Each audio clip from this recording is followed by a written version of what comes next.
For 2 years, I had translated the world into a language of numb routine, reducing my life to the simple, soulless work that helped me forget I was once a man who understood the architecture of machines.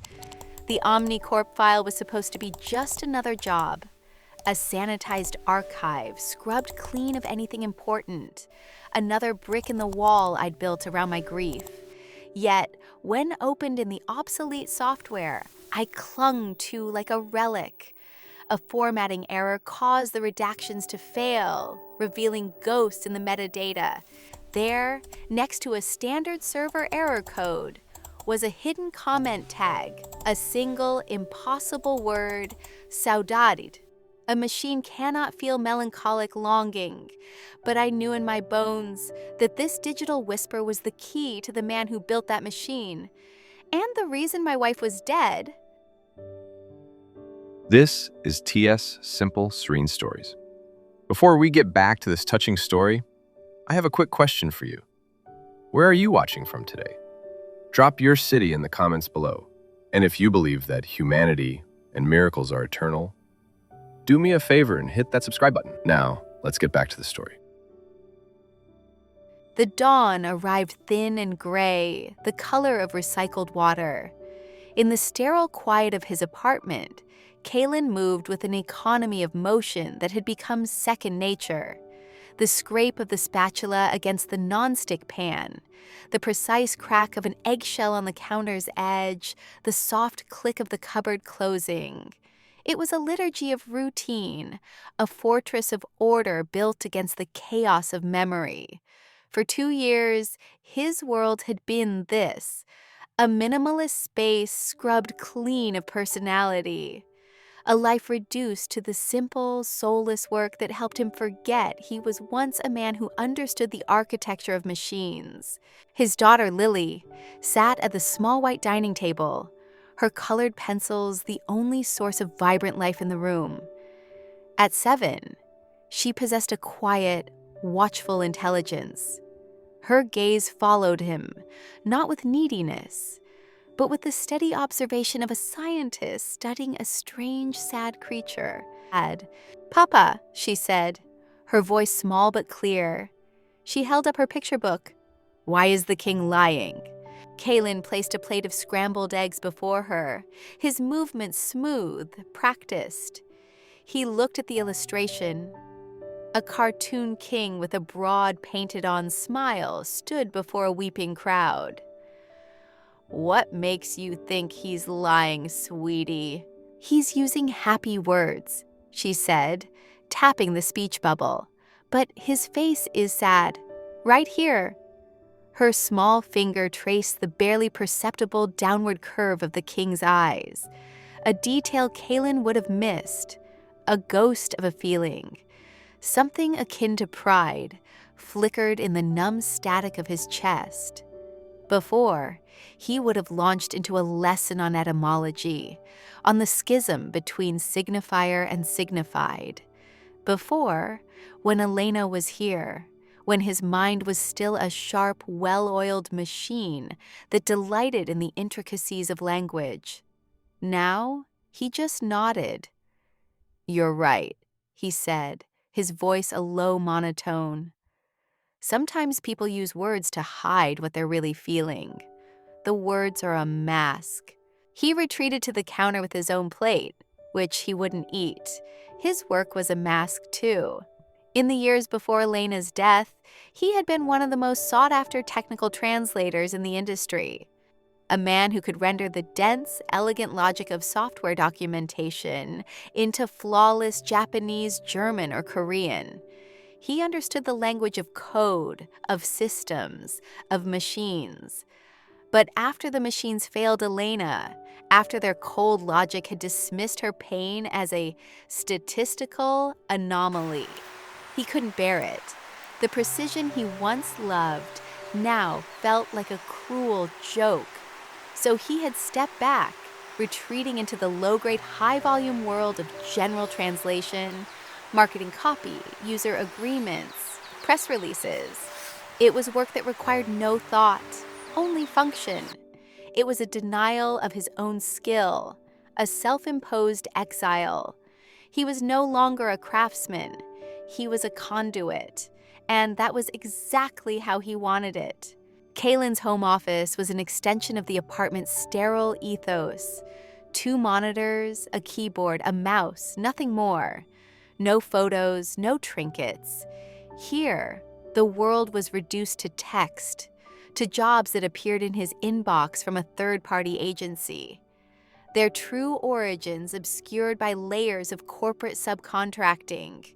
It was a process he knew well: document laundering. A corporation with something to hide would pass sensitive materials through multiple agencies, sanitizing and translating them until their source was untraceable. The work was anonymous and paid well enough. A new project appeared. Client shielded. Content, internal server logs for archival. Language, Portuguese to English. It was perfect, the digital equivalent of shredding paper. He accepted the job, and the encrypted file began to download. The OmniCorp file was supposed to be just another job, another brick in the wall he'd built around his grief. He opened it not in the sleek modern software favored by his peers, but in an older, obscure program he clung to out of habit, a relic from his previous life that he couldn't bring himself to delete. The program Word, its outdated processes struggling with the large file. And then, something unexpected happened.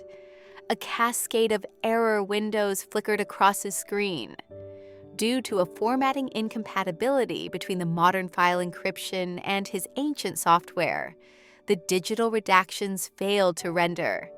The black bars that should have obscured sensitive data were simply not there.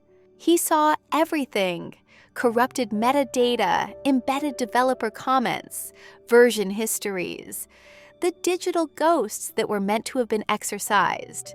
It was a sloppy mistake on the part of some IT intern, but to Kalen, it was a crack in the smooth white wall of his carefully constructed world. He scrolled through the server logs. His professional curiosity piqued for the first time in years. It was mostly mundane: system timeouts, memory allocation errors, user access logs. But then he saw a pattern. A standard error code, 08802, appeared repeatedly. In most instances, it was logged simply as query timeout. But in others, it was followed by a hidden comment tag, visible only because of the glitch. "Way ref saudade." The word stopped him. Saudade, a famously untranslatable Portuguese term for a deep, melancholic longing for something or someone absent. A machine cannot feel. An error log cannot mourn. This wasn't a poetic engineer leaving stray thoughts in the code. This was a system, a deliberate hidden mapping. He searched the document. He found the tag 3 more times, always linked to the Prometheus diagnostic AI.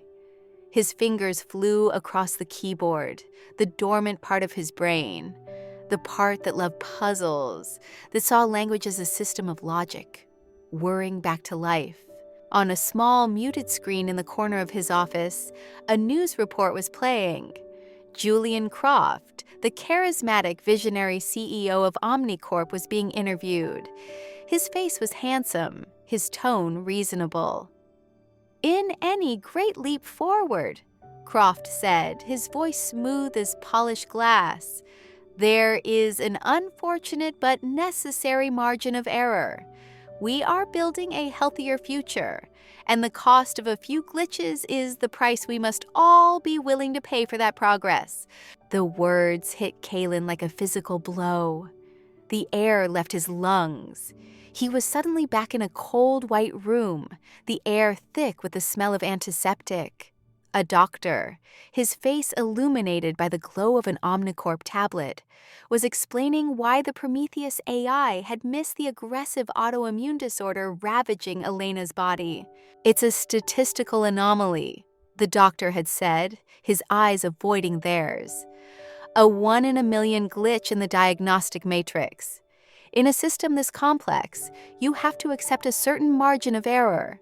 Kaylin stared at Julian Croft's face on the screen. The public, corporate lie was a perfect translation of the personal, clinical lie that had destroyed his life. And in the corrupted file open on his other monitor, he had found a word for that lie. Saudade. It wasn't the machine's longing. It was the longing of those it had left behind. The numbness that had shrouded Kaylin for 2 years did not recede gently. It shattered. In its place, a cold, clear anger began to crystallize. An anger so pure and potent, it felt like a resurrection. Grief had been a passive state, a heavy blanket. This was active. This was a weapon. He slept in 2-hour increments, fueled by caffeine and a fury he hadn't realized his body was still capable of producing. The ghost in the machine now had a name, and Kaylin was going to learn its language. He turned his home office into a command center. The Omnicorp file was no longer a document to be translated, but a territory to be mapped. The emotional tags, Saudade, Han, Sehnsucht, were the keys. He began cross-referencing them with the technical error logs, and the horrifying mosaic began to take shape. This was no poetic flourish. It was a disgruntled engineer's secret ledger, a Rosetta Stone of corporate malfeasance. The tag han, a Korean concept of unresolved grief and injustice, was consistently appended to error logs where the Prometheus AI failed to detect aggressive cancers in specific East Asian demographic groups. Sehnsucht, a German term for intense, unattainable yearning, was used to flag cases where the AI recommended palliative care for conditions that were, in fact, treatable. It was a catalog of failures, each one a human life reduced to a secret footnote. The work pushed him to the edge of his abilities. The dormant part of his brain, the technical translator, roared back to life, but it was a painful, sputtering process. He dug through boxes in his closet, pulling out old software manuals and textbooks on network architecture, their pages stiff with disuse. The dust that puffed from them smelled like his former life. He spent hours relearning forgotten command line syntax, struggling with decryption protocols he hadn't touched in years. He made mistakes, hit dead ends, and swore at the screen with a venom that felt both foreign and familiar. This wasn't a seamless transformation back into his old self. It was a desperate, clawing reclamation of skills he had tried to bury. Each small success a victory against the man he had allowed himself to become. The change did not go unnoticed. One evening, as he stared, hollow-eyed, at a screen full of hexadecimal code, a small hand rested on his arm. "You don't sleep anymore, Papa," Lily said. It wasn't an accusation, just a fact. She held up a drawing of 2 stick figures. One was small and smiling. The other was tall and hunched over a glowing rectangle, with jagged black scribbles for eyes. The drawing was a gut punch. The cold fire of his anger was for a moment doused by a wave of icy fear. What was he doing? He was a father. If he was caught, if Omnicorp's legal team descended, what would happen to her? The thought of her being alone, of being swallowed by the same system that took her mother, was paralyzing. That night, he didn't work on the files. Instead, he sat at his kitchen table and, with trembling hands, began researching international custody laws and making a list of the few trusted friends he had left. The stakes were no longer just about justice for Elena. They were about survival for Lily. Kaylin was a master of language, but the dialect of corporate warfare was foreign to him. He knew he was an amateur playing a professional's game, and that a single misstep would lead to ruin. His anger was a fuel, but it needed a proper engine. With a caution born of his newfound fear for Lily, he began to move.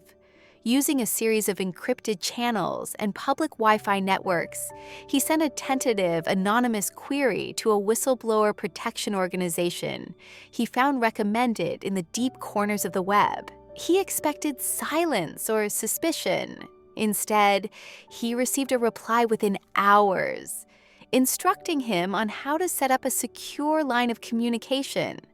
A few days later, he was having a video call with a lawyer, his own face obscured by digital distortion, his voice modulated into a synthetic baritone. The lawyer, a sharp, no-nonsense woman named Ava, listened to his story without interruption. "You are in a very dangerous position," Ava said when he finished, "but also a very powerful one. They don't know you exist. Your first priority is to keep it that way. Do not act on emotion. Gather evidence, but do it under the guise of your contracted work. You are not a spy. You are a translator verifying the integrity of client-provided materials. Frame every search, every query, as a matter of professional due diligence." It was a critical shift in perspective. He was no longer just a grieving husband. He was an operative with a mission protocol. This was the beginning of his bargaining stage, an attempt to see if the system could perhaps correct itself. Following Eva's advice, he crafted a carefully worded anonymous tip. He sent it from a disposable email address to a mid-level compliance officer at Omnicorp, a name he'd found buried in the archive's metadata. The email was polite, clinical, and vague, pointing to significant data inconsistencies in the Prometheus legacy archives that could pose a future liability. He didn't accuse, he merely informed. He offered them a chance to do the right thing. The response was swift and silent. He received no reply, but by using the same metadata vulnerability that had started it all, he was able to track the digital path of his tip. He watched as the compliance officer, a man named Marcus Thorne, flagged the email, attached a single-line note, and forwarded it to his superior. Kalen intercepted the forwarded message. Thorne's note read, "Potential data integrity flag on legacy Prometheus archives. Low-level query, but recommend deep archiving to prevent discovery during upcoming merger audits." There it was. The rot wasn't just at the top with Croft. It was in the middle, in the layers of ambitious, self-preserving managers whose only job was to make problems disappear. The system wasn't broken. It was working exactly as designed. The bargain had failed. Kalen's methodical search finally yielded what he thought was the perfect weapon. It was an email chain, not from Croft, but between the lead Prometheus engineer and his project manager. In it, the engineer laid out, in clear, unequivocal terms, the AI's empathetic blind spots and warned of a cascade of catastrophic misdiagnoses if the system was rolled out without a fundamental redesign. The project manager's reply was a direct order to reclassify the findings as theoretical and proceed with the launch schedule. This, Kalen thought, was undeniable. It was the smoking gun. He leaked the email chain anonymously through his secure channels to a small, aggressive tech blog known for its anti-corporate stance. For 48 hours, he felt a thrilling sense of victory. The blog post went viral in their small corner of the internet. The headline was incendiary. Omnicorp whistleblower reveals AI was knowingly flawed. Kalen watched as the story was picked up by other outlets, the fire spreading. He had done it. And then, Omnicorp's immune system kicked in. Their PR team, a legion of the best crisis managers in the world, descended. Within a day, they had reframed the entire narrative. The project manager was fired, painted as a disgruntled employee with a history of insubordination. The company issued a statement claiming the emails were taken out of context from a theoretical stress test and were an example of our rigorous internal review process at work. They spun the blatant cover-up into a story of corporate diligence.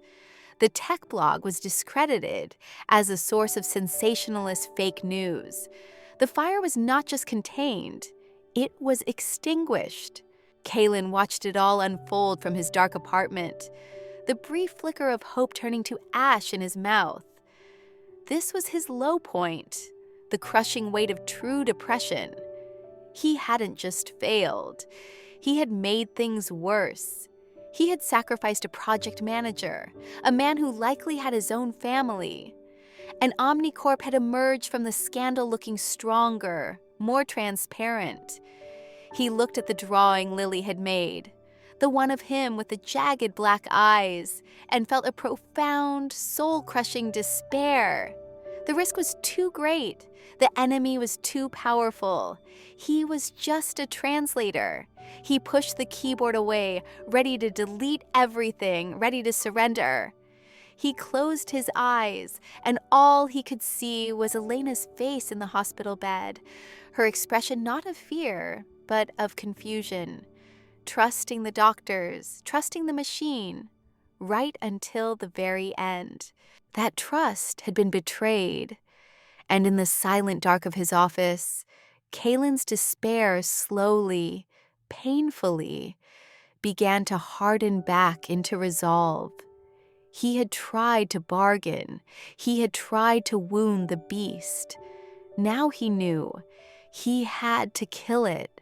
The failure of the leak was a bitter but necessary lesson. It cauterized the last remnants of Kalen's reckless anger and left him with a cold, hard clarity. This was the final stage of his grief, the one he hadn't known he was missing. Acceptance. He had to accept that he was not the weapon. He could not storm the castle walls alone, but he could be the man who drew the map, sharpened the sword, and handed it to the right warrior. He had to accept that his unique power was not in confrontation, but in translation. His nights were no longer fueled by a frantic, vengeful energy, but by a methodical, painstaking purpose. He began to research, not Omnicorp's technical vulnerabilities, but its human ones.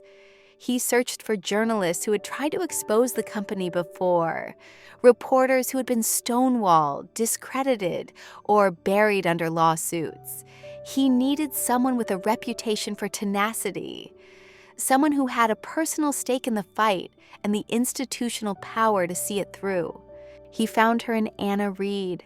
She was a senior investigative journalist for a major international news outlet, and her digital footprint showed a years-long obsession with Omnicorp.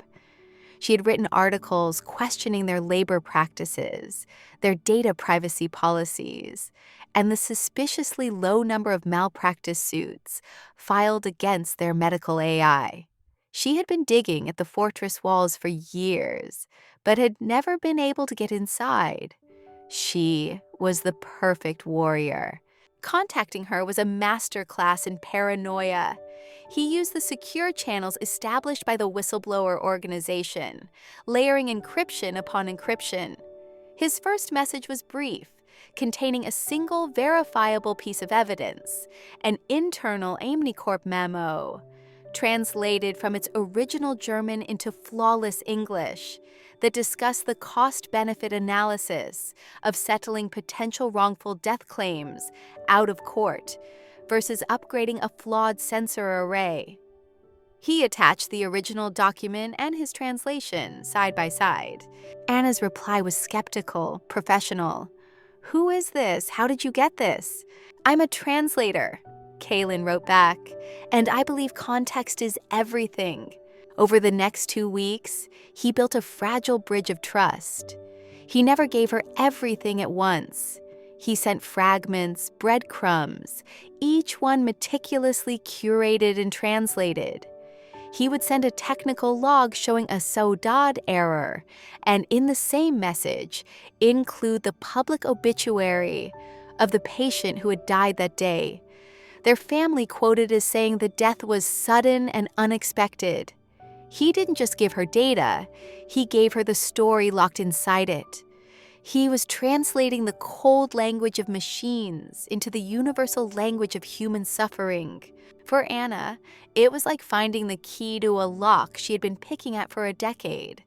She could verify each piece of information independently, her own team confirming the deaths, the timelines, the suspicious lack of official inquiry. The final piece Kaylin sent was the crown jewel, the full unredacted email chain from the terrified engineer to the complicit middle managers, all the way to Julian Croft's final chilling order to bury the data.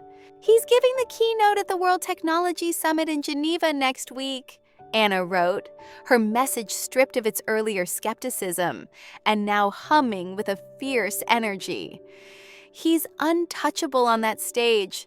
No one is untouchable," Kaylin replied, looking at a photograph of Elena that he had finally allowed himself to place on his desk. "Not when the whole world is listening." The main hall of the Palexpo in Geneva was a cathedral of modern capitalism. Thousands of journalists, investors, and tech luminaries sat in tiered rows, their faces bathed in the cool blue light of the stage. On that stage, Julian Croft looked less like a CEO and more like a prophet. He was confident, charismatic, his voice resonating with a carefully crafted sincerity as he spoke of a future free from disease, a world where Omnicorp's technology would save billions of lives. "We are not just building machines," he declared, his image projected onto a massive screen behind him. "We are building hope." In his quiet apartment thousands of miles away, Kaylin watched the live stream. Lily was in her room, humming softly as she drew, a small steady anchor of normalcy in the heart of the storm. Kaylin's heart hammered against his ribs, a frantic drumbeat against the cool, calm voice of the man on the screen. He had a direct encrypted line open with Anna Reed. Her message was a single word. "Ready." Kaylin typed his reply. "Now." There was no hack, no dramatic takeover of the screens, no digital attack. The weapon was far more subtle and far more devastating. As Croft reached the crescendo of his speech, a wave of energy rippled through the auditorium. It started in the press section. A single phone lit up, then another, then dozens. A quiet pinging sound multiplied into a cascade of notifications. On the giant screen behind Croft, the live social media feed, which had been scrolling with fawning hashtags like Sutzker Omnicorp Future and Chor Croft Vision, suddenly stuttered. A new link appeared, then instantly went viral, shared hundreds of times in a matter of seconds. Investigative report: Omnicorp's Prometheus AI linked to hundreds of preventable deaths. Internal emails show decade-long cover-up ordered by CEO Julian Croft. The audience turned from the prophet on the stage to the revelation in their hands. The room, once silent with rapt attention, filled with the sound of thousands of simultaneous clicks, whispers, and sharp, indrawn breaths. Croft, blinded by the stage lights, didn't notice at first. He continued with his speech, but his words were now hollow, pointless. An aide, his face pale with panic, rushed onto the stage and showed him a tablet. Croft's smile froze. He looked from the tablet out to the sea of illuminated faces, no longer looking at him, but down at their screens. He glanced at the teleprompter, which had gone blank. He looked at the giant screen behind him, where the social media feed was now an unstoppable torrent of links to Anna's story, his face plastered next to words like fraud, negligence, and murderer. Anna's article was a masterpiece of journalistic precision, built on the foundation of Kaylin's meticulous translations. It laid out the evidence piece by piece, the server logs next to the obituaries, the engineer's warnings next to the project manager's dismissals. And at its heart was the ultimate translation, the one that needed no interpretation, a scanned image of Julian Croft's own email, his cold, pragmatic order to bury the data because the cost of a few glitches is the price of progress, laid bare for the world to read. He was trapped, silenced not by a virus or a denial of service attack, but by the simple, undeniable truth, translated into every language and delivered to the palm of every hand in the room. Kalen leaned back in his chair, his body trembling with the release of 2 years of compressed grief and rage. He looked at the small photo of Elena on his desk, her smile bright and full of a future she never got to see. The victory didn't bring her back, but it had, at last, given her story the correct translation. It wasn't a glitch. It was a choice. And now, the man who made it would finally have to pay the price. The fall of Omnicorp was swift and brutal. The world watched, transfixed, as the corporate titan crumbled under the weight of its own deceit. Julian Croft's face, once a symbol of visionary progress, was now a mugshot, endlessly looped on news channels. The company's stock evaporated, federal and international investigations were launched, and class action lawsuits from victims' families materialized overnight. From his quiet apartment, Kalen watched the echoes of his actions reverberate across the globe. The war was over. He had won, but the victory felt strangely hollow, the silence in his apartment heavier than before. As the initial storm of Omnicorp's collapse subsided, a more troubling narrative began to emerge in the business sections and tech journals.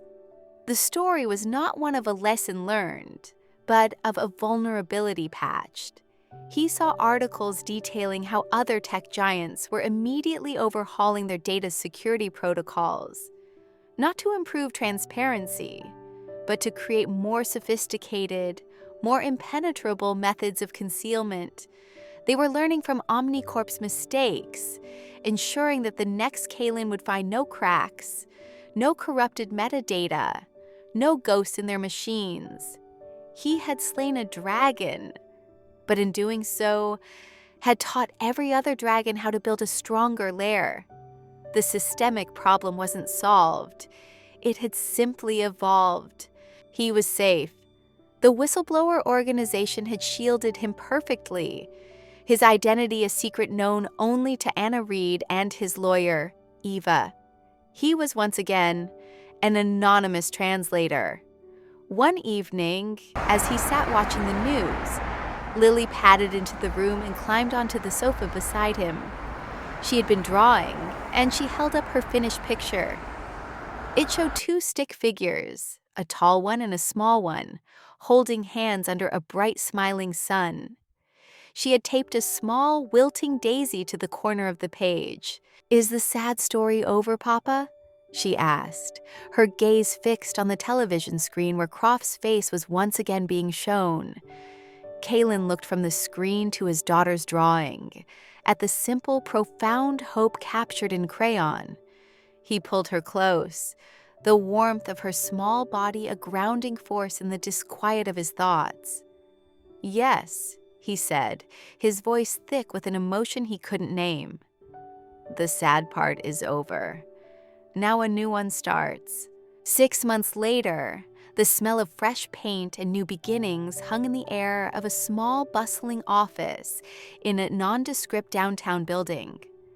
Kalen stood by a large window, watching the city move below. He wore a simple button-down shirt, the sleeves rolled up to his elbows.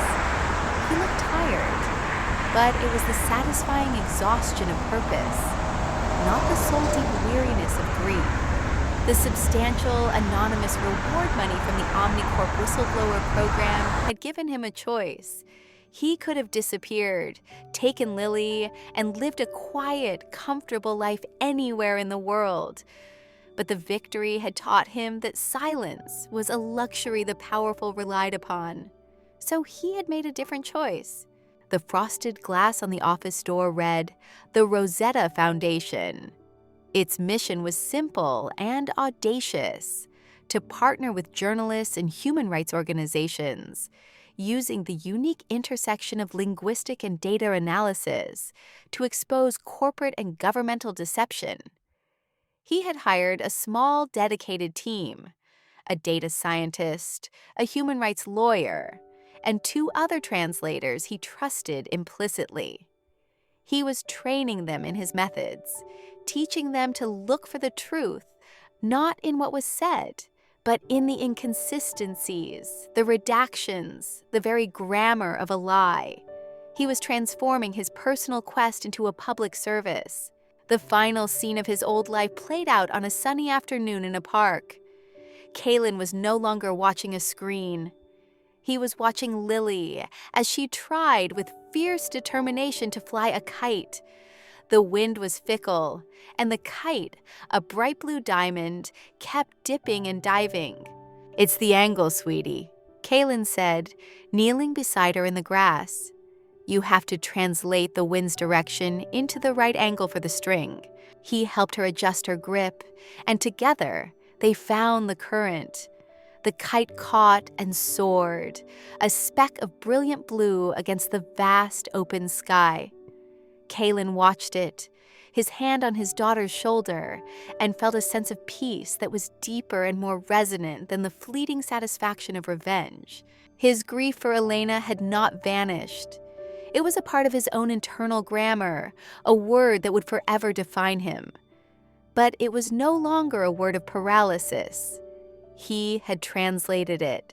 He had taken the most painful, private passage of his life and given it meaning, turning it into a language of action, of vigilance, of hope. Not the naive hope that pain could be erased, but the quiet, persistent hope that it could be used to build a better, more honest world. He was no longer looking over his shoulder. He was looking up. Thank you for taking a quiet moment with us. Every story is a journey, and we're so glad you joined us for this one. We believe stories are a way to connect, even when we're apart. If you felt a connection to this tale, we invite you to subscribe and become part of our growing circle. Our question for you today is, what's a simple moment of peace you've experienced this week? Share it in the comments. Let's fill this space with serene moments. Until the next story, be well.